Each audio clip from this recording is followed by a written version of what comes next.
bonjour, beaucoup lancent leur MVP et puis tout tombe à l'eau. Non pas parce que leur idée est mauvaise, mais parce que ils font au moins une de ces 3 erreurs dès le départ. Dans cette vidéo, je te montre comment éviter ces erreurs pour que tu ne perdes pas de temps, pas d'argent et encore moins de motivation.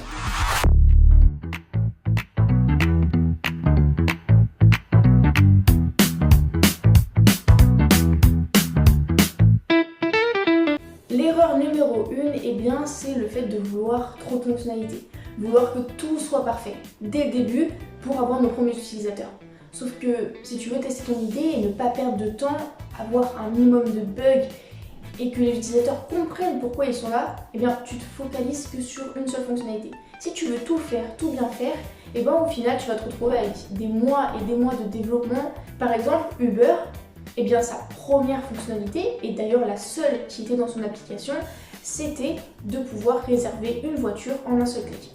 Puis ils ont ajouté les notes, les commentaires, ils ont ajouté toute la partie que tu as aujourd'hui, toutes les fonctionnalités que tu as aujourd'hui. Mais au départ, les premiers utilisateurs, ils n'avaient qu'une seule fonctionnalité qui était de réserver une voiture en un seul clic.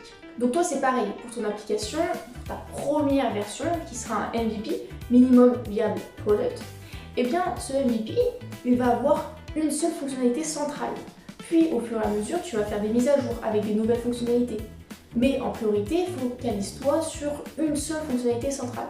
L'erreur numéro 2, et j'en parle dans une autre vidéo, la vidéo juste avant celle-ci, c'est le fait de vouloir créer un produit digital, une application, juste avec une idée, juste avec quelque chose qui sort de notre chapeau, sans avoir vérifié que il y a des utilisateurs qui pourraient être intéressés par notre solution, que ça résout un réel problème.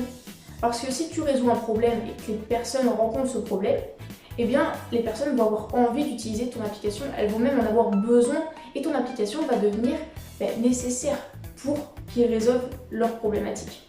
Par contre, si tu crées juste avec une idée qui sort de ton chapeau, déjà toi, ton idée elle va changer au fur et à mesure, donc potentiellement ton application elle va partir à droite, puis à gauche, tu vas vouloir faire tel ou tel truc, puis le lendemain faire un autre truc, donc ça va marcher que à ta motivation, à toi. Donc l'objectif c'est de construire quelque chose qui est utile à d'autres personnes. Donc pour éviter ce piège, focalise-toi sur un problème et ton application va résoudre ce problème. Tu peux aller voir ma vidéo que j'ai fait précédemment, juste la dernière avant celle-ci, et tu vas voir comment est-ce que tu peux valider ton idée avec une seule phrase. Donc c'est super simple, c'est super rapide et pourtant ça va te permettre de construire quelque chose qui est réellement utile et surtout de valider que ton idée n'est pas juste une idée mais que y a réellement un potentiel derrière. Le 3e piège à éviter est celui-ci, on n'y pense jamais, c'est-à-dire que c'est un piège dans lequel beaucoup tombent. Ce piège c'est juste d'avoir des objectifs. Des objectifs qui sont mesurables, que tu peux toi constater. Par exemple, pour ton application, si tu la lances comme ça et que tu te dis « oh je verrai bien » sans avoir d'objectif derrière, tout ce que tu vas faire c'est attendre. Tu vas attendre que ton application, pour toi, tu te dises à un moment donné « c'est bon, ça marche ». Sauf que à quel moment tu sais que ça marche? À quel moment tu sais que ton application, elle fonctionne, que ton application, elle est rentable? À quel moment tu sais que ton application, tu peux la faire évoluer et que ce ne sera pas de l'argent mis dans le vide. J'ai 50 utilisateurs, au bout de 1 mois, c'est validé, j'ai des retours positifs, donc je peux passer à la suite, je peux faire évoluer l'application, ce ne sera pas de l'argent perdu ni du temps perdu parce que si je l'améliore, il y aura de nouveaux utilisateurs, etc. Ça va faire que augmenter la croissance de l'application. Et la faire évoluer n'est pas une perte de temps ni d'argent, au contraire, c'est un investissement qui est réel. Et donc, pour vérifier que c'est réellement un investissement réel, il faut que tu aies des objectifs à remplir.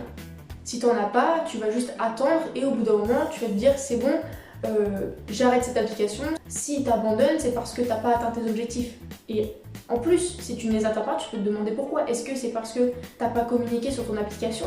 Est-ce que c'est parce que l'application, elle sert réellement à rien et qu'il n'y a aucun utilisateur qui est prêt à l'utiliser dans son quotidien? Donc voilà, si tu veux éviter ce piège-là, il faut que tu mettes en place des réels objectifs à atteindre.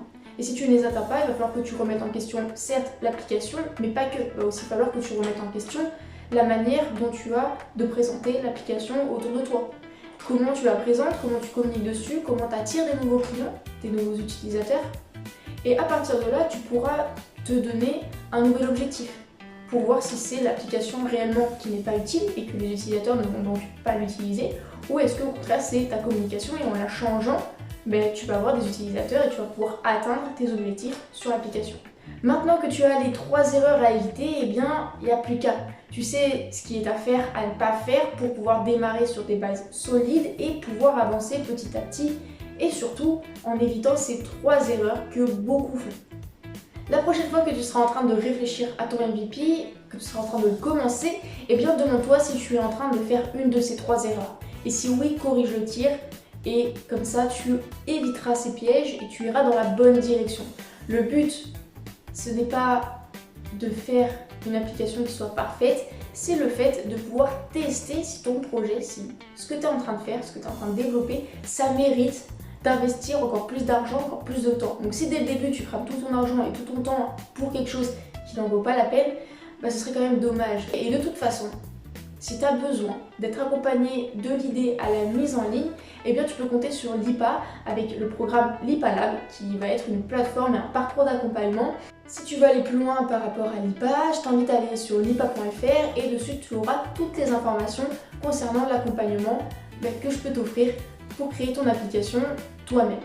Cette vidéo t'a aidé, n'hésite pas à mettre un like, un commentaire, j'y répondrai avec grand plaisir. N'hésite pas non plus à t'abonner pour être notifié quand il y aura des nouvelles vidéos et pouvoir ainsi avancer dans ton projet et éviter un maximum d'erreurs.